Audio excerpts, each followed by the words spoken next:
Pasangan selebriti Dude Herlino dan Alyssa Soebandono menjalani kehidupan bahagia bersama kedua buah hatinya. Namun di tengah kebahagiaannya itu, ternyata Dude mendambakan kehadiran seorang putri dalam keluarga kecilnya. Pasalnya, kini dirinya dan Ica dikaruniai dua orang putra yaitu Riendra dan Malik. Menurutnya, jika ia memiliki anak perempuan akan memberikan warna lain. Terlebih, dirinya juga mengaku iri melihat saudaranya memiliki anak perempuan. Menjadi cinta pertama untuk anak perempuannya tampaknya menjadi impian Dude. Dan ternyata, tak hanya Dude yang menginginkan bertambahnya anggota keluarga, kedua putranya pun menginginkan memiliki seorang adik. Insya Allah ya kalau Allah kasih, alhamdulillah. Tapi kalau belum, yang ada kita syukuri ya. Nggak ada program, jadi sealamiah mungkin aja. Insya Allah kalau diberikan, alhamdulillah. Mudah-mudahan yang terbaik lah ya. Yang ada ya kita syukuri, kita jaga dengan baik. Kalau keinginan sih saya inginnya memang minimal 3 sih inginnya, karena saya kan 2 bersaudara. Saya merasa kalau cuma berdua tuh sepi gitu ya. Kalau udah pada gede, kemudian apalagi saya cowok-cowok dua-duanya kan, yang ada berantem dulu waktu SD tuh waduh. Jadi kalau ada satu perempuan kayaknya tuh ada warna lain gitu. Karena kalau saya lihat ponakan yang perempuan tuh asik banget gitu.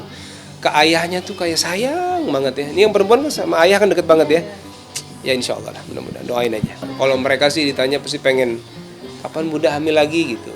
Cuma kan itu kan ya kita. Kemudian kalau sisi yang lain misalnya ya misalnya saat lagi ngambek atau apa dan sebagainya itu kan ada tahapan-tahapan ya sesuai dengan umurnya gitu ya. Ada masa di mana anak masih bisa kita manja misalnya, tapi ada masa di mana anak harus kita kasihkan ketegasan yang cukup keras gitu, apalagi kalau sudah misalnya masuk ke usia 8-9 tahun, untuk sholat itu memang sudah menjadi satu keharusan gitu kan. Jadi dan itu sudah digariskan dalam Islam. Maka kita coba untuk bisa mengikuti itu dengan baik. Memang saya melihat ya, bahkan kalau saya ngobrol sama teman-teman yang juga punya anak masih seumur dengan anak saya gitu ya, keluhannya sama gitu. Masalah gadget gimana nih ya? Anak gue ini main, bahkan ada yang main game sih bisa berjam-jam dan sebagainya. Nah, maka saya sama Ica dari awal tuh udah tegas gitu sama mereka.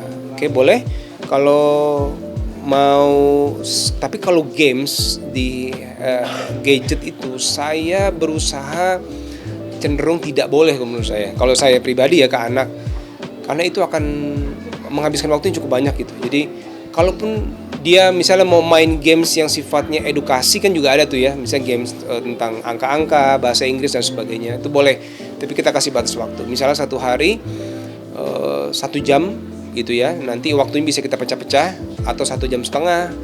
Tergantung deh, kalau hari libur mungkin bisa 2 jam gitu ya. Nanti bisa di pagi atau di sore hari. Tapi memang harus dibatasi karena dampak pertama radiasi ke mata, kemudian yang perlu juga orang tua ingat adalah apa yang dikonsumsi anak kita di gadget itu juga berpengaruh kepada pola pikirnya dia gitu. Misalnya lihat di YouTube, kan di YouTube itu kan kita harus filter juga itu. Apa yang dia lihat, apa yang dia klik gitu. Karena jangan sampai dia salah klik, dia konsumsi itu dan kemudian masuk ke dalam pikiran dan diolah di otaknya gitu kan. Jadi kita nggak mau anak-anak kita jadi tercemar. Maka saya berusaha kalau anak lagi lihat-lihat gadget, saya di sampingnya selalu tuh berusaha mengawasi konten apa sih yang dia lihat gitu ya. Dan saya selalu mengarahkan, karena dia sudah bisa ngetik gitu kan, kata kuncinya ini ya, kata kunci ini aja gitu misalnya ya. Apa yang berkaitan dengan, sekarang kan banyak kayak Nusarara, ada Rico The Series, ada Adit Sopojarwo dan sebagainya, yang menurut saya bisa memberikan, itu cerita anak-anak tapi juga ada nilai-nilai yang baik gitu.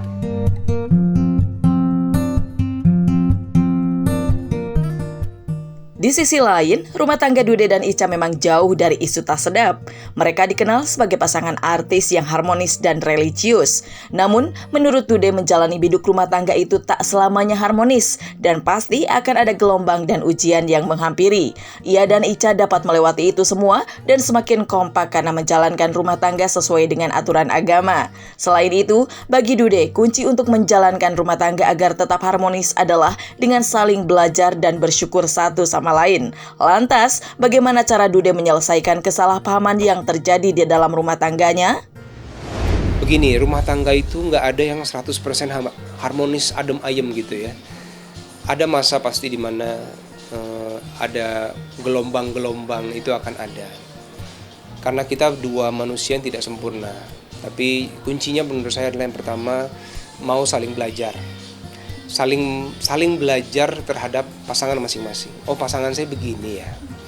Oh, pasangan saya begitu gitu. Yang kedua adalah mau saling bersyukur atas pasangannya masing-masing. Oh, pasangan saya seperti ini ya, saya bersyukur. Saya nggak kemudian saya melihat pasangan yang lain kok begini, lebih bagus dan sebagainya. Karena kalau kita bersyukur itu nikmatnya luar biasa. Kemudian yang berikutnya adalah menjalankan rumah tangga sesuai dengan ajaran agama. Karena rumah tangga itu konsepnya bukan konsep kita, tapi konsep yang Maha Kuasa. Kesalahpahaman itu pasti ada. Tinggal kalau ada yang saling berbesar hati untuk saling meminta maaf, saling berbesar hati untuk mau menerima kekurangan pasangan, dan berbesar hati untuk mau memperbaiki diri kita untuk pasangan kita. Jadi dan melepaskan semua ego yang ada dan hanya tunduk kepada aturan yang sudah Allah gariskan. Karena kadang kita ingin semuanya seperti yang kita mau gitu. Oh, saya maunya begini. Oh, saya maunya begini. Itu nggak akan ada jalan temu. Tapi agama maunya gimana? Oh, agama maunya di sini. Ya di sini aja terus.